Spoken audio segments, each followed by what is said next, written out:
বাদামগুলো সব ছাড়াও 50 টাকা মজুরি দেবো। ঠিক আছে মালিক। একটু পরে এসে দেখি যেন সব বাদামগুলো ছাড়ানো হয়ে গেছে। আচ্ছা।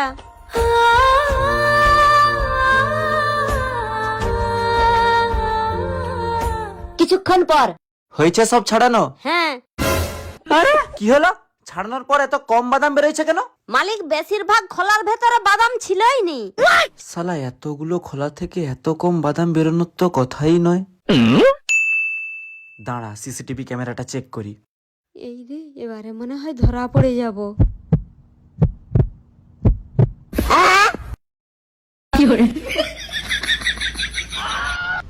কি গো, তাই যে খোলার ভেতরে বাদাম ছিল নি?